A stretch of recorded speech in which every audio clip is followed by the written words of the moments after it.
ẹ̀yin pípù ìyá wèrè gan-an so lóòótọ́ lẹ fẹ́ gbàjọba lọ́wọ́ bàbá Tinubu wàhálà ìṣègájù adẹ̀sọ náà ṣé mo ipa pariwo síta ní last year yẹn wípé àwọn military fẹ́ gbàjọba. Mo rántí wípé bàbá Tinubu ò sí around ńgbà yẹn tá à ń sọ wípé bàbá Tinubu ẹ kúrò níbi tẹ́ ẹ wà ẹ bá padà bọ̀ ńlé, wọ́n ti fẹ́ gbèrú yín látẹ̀yìn, wọ́n ti fẹ́ túṣẹ́ pé mọ́ yín lọ́wọ́ ẹ máa bọ̀ ńlé. Tí àwọn boys wọn tí wọ́n bẹ̀rẹ̀ sí ní grant interview kiri, it is not true, it's just a mere propaganda. Kò sí military kankan tó lè overthrow gọ́ọ̀mẹ̀ntì Tinubu igbá kan àwo kan. Òtítọ́ padà jáde o. Nǹkan tó ti ṣẹlẹ̀ láti last year October. Wọ́n ṣẹ̀ṣẹ̀ wá bọ́ síta sìn. Àwọn military officer fúnra wọn náà wá cast síta sìn wípé òtítọ́ àti lódodo làwọn ṣetán láti gbàjọba lọ́wọ́ bàbá Tinubu. Ṣé you dey hear am? Hey, some of our officers plotted to overthrow Tinubu. Nigeria military finally confirms. The Nigerian military has confirmed that some officers were implicated in a plot to overthrow President Bola Tinubu. In October last year, officers ranging from captain to brigadier general were reportedly arrested and detained by the Defense Intelligence Agency, DIA, over allegation of attempting to topple the government. We talk.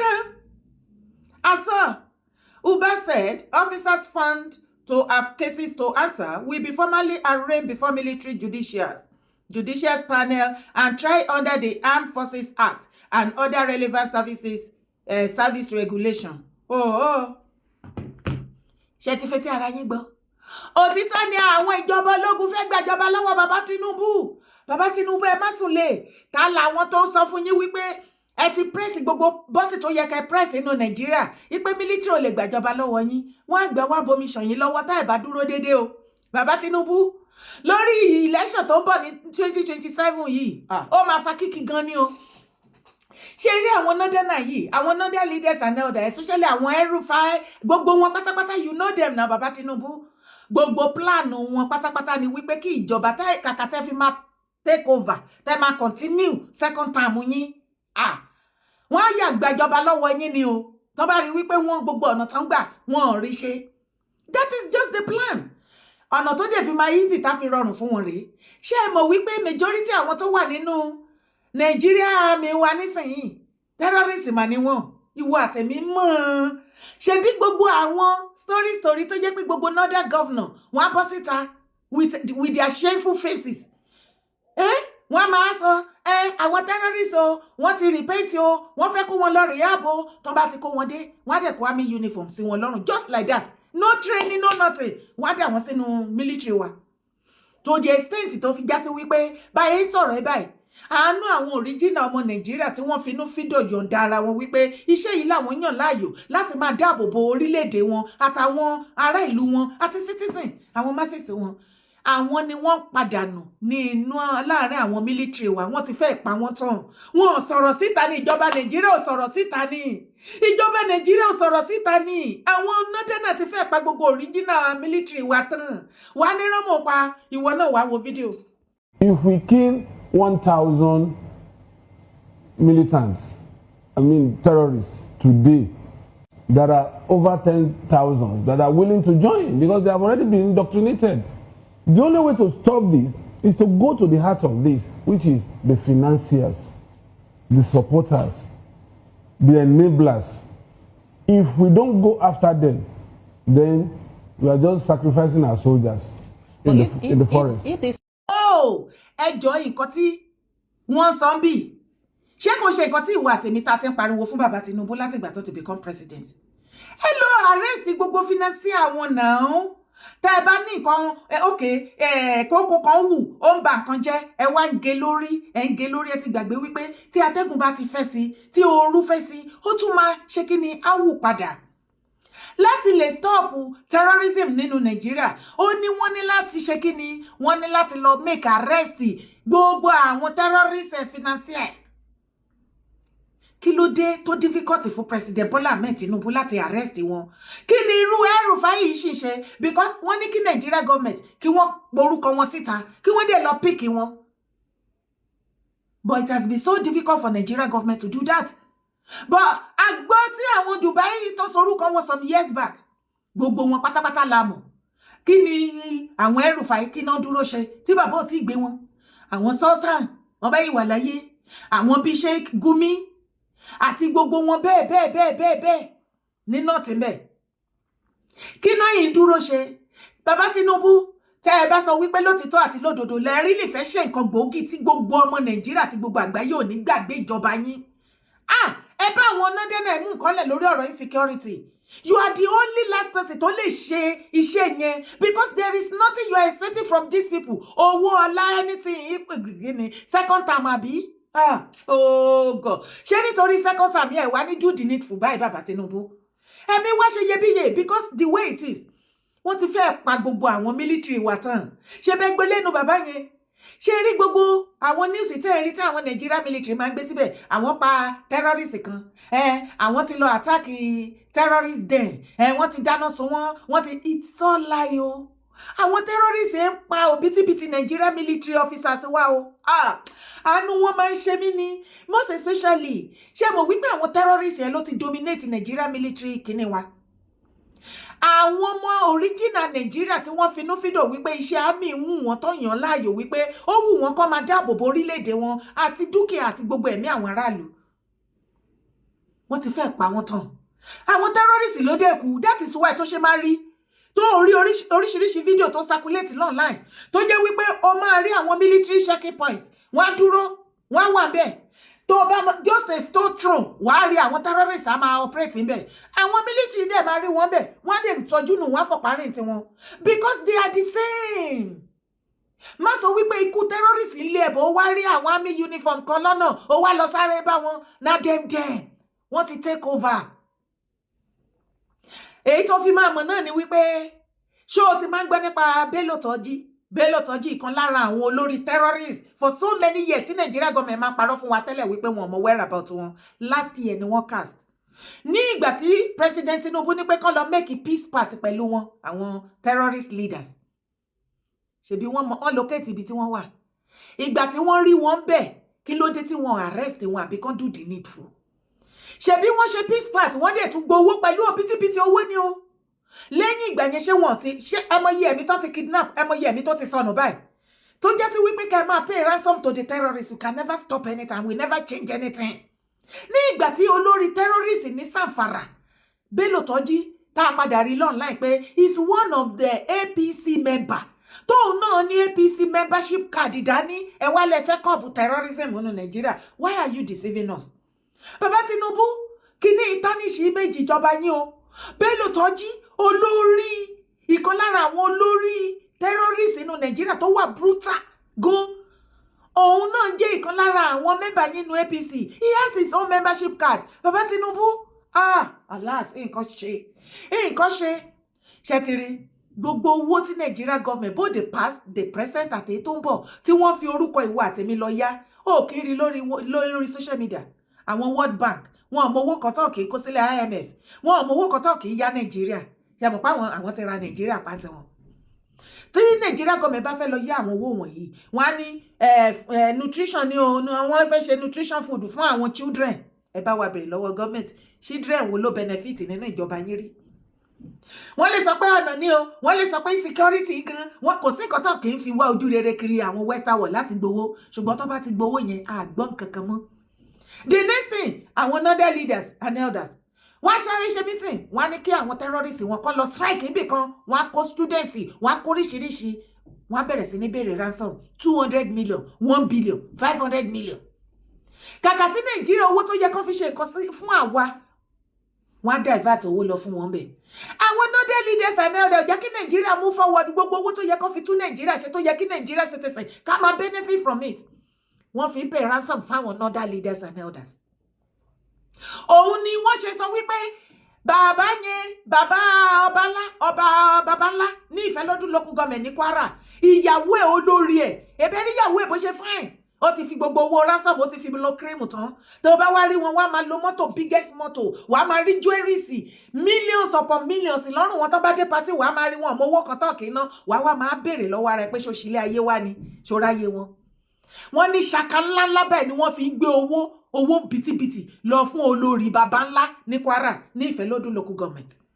Ẹjọ́ ṣó ní CBN nínú ilé ni léṣù ordinary POS machine lásán ṣe ti rí ayé gbogbo wọn ibẹ̀ ní kọ́kọ́ là ń lọ àwa ti mọ̀ pé ẹ̀yin tẹ́ máa sunkún lórí ọ̀rọ̀ ṣe Sunday Adéyẹmọ Ìgbòho lọ́ọ̀láìn ẹ pọ̀ gan ni ẹ dẹ̀ máa sunkún kú ni ẹkún máa pa yín ni ibi tẹ́ wà ní kẹwàá Ìgbòho ń ṣayé ẹ̀ lọ jókòó síbẹ̀ o kẹ máa ṣe ránu kọjọ́ lọ tán ẹ jókòó síbẹ̀ o kẹ máa ṣe ránu kọjọ́ lọ tán ẹ gbọ́ nǹkan tí Abuja Network News sọ ni ó ní Tinubu removes terrorist Sunday Igboho from wanted list after Yoruba monarch intervention ọ̀ọ́bì yín ẹ wá wo fídíò.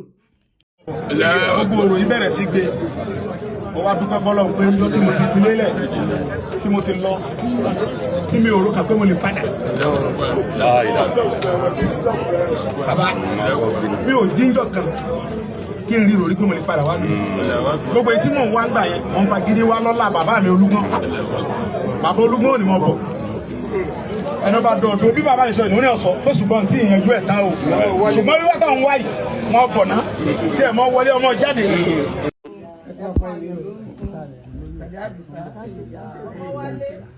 Ẹ bá ìjà fún olóògbé sunkún yẹn ọbẹ̀ mi jẹ́ bẹ̀.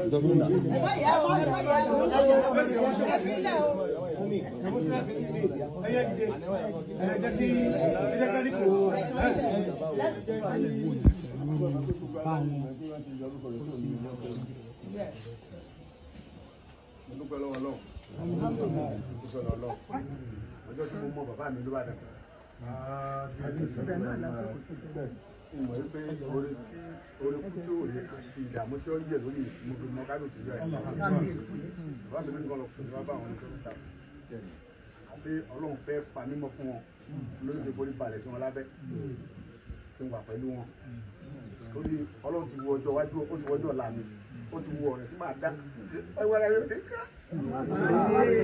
Ẹkún ayọ̀ ni, ẹkún ayọ̀ ni, ẹkún ayọ̀, ẹkún ayọ̀ ni, ẹkún ayọ̀. Ẹ fi bàbá lẹ̀, ẹkún ayọ̀ ni. Ọlọ́run ní pé bàbá mi. Ọdẹ mọ́ fi yẹn sọ ọmọ yẹn ọmọ bàbá ẹ̀ gẹ́gẹ́ lẹ́ni tó lọ gbálẹ̀ ẹ̀ bàbá ẹ̀ gẹ́gẹ́ bàbá mi ní fọkànlẹ́ balẹ̀ níjọ́ tí n bá ti rí president ní ìyọjú rẹ̀ fúnra wọn pè mí ní 10 after 3 lọ́jọ́ Friday Sunday mo ní kẹ́rù pẹ́lẹ́tà ara mi pọ̀ mo lọ wà mo lẹ́yìn òdì náà ní ẹrù ẹ̀ mọ́ bọ́lé ètò bá president tó ní ìyọjú rẹ̀ ọmọ ìwà lẹ́gbẹ̀ẹ́ mi mo ní sọ mo ti ń ṣẹlẹ̀ pariwo ẹ bá ti kábíyèsí o. Ó ní kí mo pariwo nítorí mo ní bàbá mi pè mí pé wà wá sí ilé mo pọ̀ ní ó ní lọ́ni òun dẹ̀ fẹsẹ̀ kan ó sáré gàràgàrà àwọn ìyàwó mi mo pariwo Jésù ọ̀rọ̀ ti yẹjú ọ̀sán mo sọ̀rọ̀ fún bàbá mi.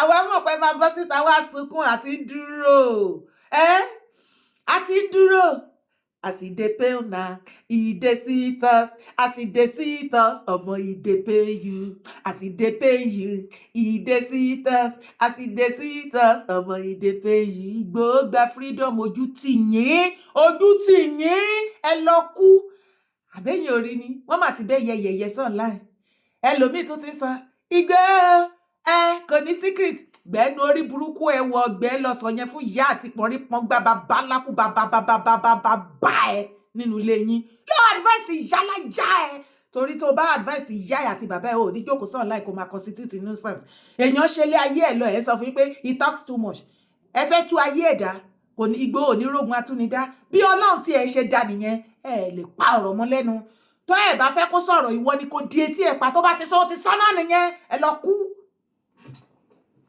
Abuja Network News. Tinubu removes terrorist Sunday Igboho from wanted list after Yoruba monarch intervention. Sunday Adeyemo, popularly known as Sunday Igboho, who was declared wanted by the Nigeria Security Agency on terrorism-related allegations, has been removed from nation's wanted list from the intervention of Yoruba monarchs and the approval of President Bola Ahmed Tinubu. Igboho, who was placed on the wanted list in 2021 after the Department of State Services, DSS, accused him of terrorism-related activities, including the illegal stockpiling of arms and ammunition, incitement of violence, and action considered a threat to national security. Anyway, pẹ̀lú gbogbo rádaràdá tá kọjọ síbẹ̀ àwọn ilé tí mo rí tí mo fẹ́ gbé jáde ńbẹ̀ nìyẹn. First of all, to clear the whole scenario, Chief Sunday Adeyemo, popularly known as Igboho Osha, has never been a terrorist in Nigeria and he will never be. They did not declare him wanted because of terrorism, because he's not a terrorist. It's not a Bello Turji. Is it Bello Turji? It's not Bello Turji now. Yes, Igboho, Chief Sunday Adeyemo Igboho came out and asked terrorists to stop buying his people. If you cannot live peacefully with his people in our Yoruba land, that is the only thing he asked you. Yes, and because Igboho came out and asked the terrorists to leave us alone, stop buying us, leave us in peace, not in pieces. That was the reason why the northern leaders and elders, they gathered together and informed Buhari. Buhari uses his power over him. Yes, agbára ni Buhari lò lórí Chief Sunday Adeyemo Igboho because he did nothing. Ìwọ tó bá dé sọ wípé ọmọ Yorùbá àbọ̀mọ káàárọ̀ oòjíire tó bá sọ wípé òótọ́ nìkan tí Abuja Network News sọ. Bóyá kó mú ibi tí Igboho ti wá hàn ẹlẹ́mọ̀ kó mú jáde tó ti kidnap ẹ tó ti jí ẹ gbé. Yes. Igboho has never been a terrorist and he will never be. So, stop gbogbo radarada tẹ́ nǹkan káàkiri. We know say the thing go pay una. We know. Somebody like me, I don't dey wait for many talks on social media concerning Igboho freedom. Because àwa mọ̀ wípé ọ̀pọ̀lọpọ̀ yín máa sunkún ẹ̀dẹ̀ máa sunkún kú ni. Ìyẹn ò tiẹ̀ wá tó. A máa rí oríṣiríṣi. Wọ́n ní oríṣiríṣi ọ̀bẹ là ń rí lọ́jọ́ ọkú erin. Àbẹ́yìn ò máa gbọ́. À ń rí àwọn òpònú afọ́fúngbẹ́mu aláìníṣẹ́ ọ̀lẹ olè tán sọ social media tán sọ di oúnjẹ tán sọ di iṣẹ́. Igboho kò ní secret. Igboho should go and learn how to have secret. Shut up your mouth. Kọ́kọ́ dìde ní ibi tó dojú ìdí ẹ̀ bolẹ̀ sí. Lọ pé ìyálà ìyá ìyàlàyàlà àti bàbá lákú bàbá ìwọ bọ̀bọ̀ yẹn. Lọ pé wọ́n wá kó o sọ fún wọn wípé o fẹ́ advice ìyálà ìyá ẹ̀ àti bàbá ẹ̀ o dẹ̀ fẹ́ tú ìyá ẹ̀ àti bàbá ẹ̀ dá. Torí tó bá jẹ́ lórí ọ̀rọ̀ Sunday ọmọ Adéyẹmọ, ayé ara ẹ̀ ló ń gbé, kò gbé ayé aláyé àbò gbé ayé ẹ̀. Ṣé wá rí? Kò ní rógun atúnidá, èmi náà ò ní rógun atúnidá láéláé. Ọlọ́run tó dá ọmọ Adéyẹmọ ó ti dá pé. Ènìyàn kì í dá tán láyé, Ọlọ́run nìkan lọ́ba tó pé. Kí ló dé tó ṣe jẹ́ pé ibi tó bá kù díẹ̀ sí, ibi tó bá ṣe kíní tààrọ̀ wípé kíní kan, ibẹ̀ lẹ́yìn ọmọ káàárọ̀ oòjíire máa ń dúró sí láyé tiyín. He talks too much. Okay, ó talks too much. How many years ló ti ń gbọ́ talk too much, talk too much yẹn? Sọrí pé kò change bó ṣe máa ń sọ̀rọ̀. Ìyẹn ló fi já sí wípé bí Ọlọ́run tí ẹ ṣe dá nìyẹn. Accepted him forever. Just like that. Accept. Tó o bá bọ́ síta anytime tí Igboho bá ti sọ̀rọ̀ tẹ́ ẹ bọ́ síta Igboho ó ti jábọ́ ó ti rébọ́ ìbá má sọ̀rọ̀ my dear ó kàn ń jẹrẹ ẹ níyà ni. Anybody tó bá dẹ̀ tó wá bá ẹ dá sí náà aláìníṣẹ́ jọ ni gbogbo yín. You know why? Ayé tiẹ̀ ló ń gbé lọ yẹn. Ìwọ jókòó síbẹ̀ kó máa ṣe rádaràda ọjọ́ ti lọ mọ́ ẹ tán lọ́wọ́ lórí social media tó jẹ́ wípé gbogbo ọ̀rọ̀ tí ò kàn yín lọ́wọ́ tí ò kàn yín lẹ́sẹ̀ òun lẹ máa ṣẹnu ṣọṣọrọ tẹ máa ṣe sí. Ìjọba Nàìjíríà wà ńbẹ̀ tó hàn yín léèmọ̀ tó yẹ kí gbogbo wa jọ pawọ́pọ̀ kájọ foríkorí bí bá ń gejẹ ń bí kí wọ́n máa gejẹ ń bẹ̀ yẹn kájọ máa ṣe lólóbìrípo kí jọ gọ́ọ̀mẹ̀ntì Nàìjíríà gan mọ̀ wípé àti yarí mọ́ wọn lọ́wọ́ láéláé. Ẹ̀yin á wá máa dìfẹ́ǹdì ìjọba tó fìyà jẹ yín. Àwọn tó wá ń dé tó ń gbèjà yín níbi tẹ́ ti dojú ìdìbò lẹ̀ chanting nonsense online. Àwọn tó wá ń jà fún yín àwọn yẹn lẹ̀ wá mú gẹ́gẹ́ bí ọ̀tá tẹ máa bà lórúkọ jẹ́. Ìwọ tí ò bá fẹ́ kí àrá pa ẹ́ ní online ó jẹ́ wash mouth ẹ.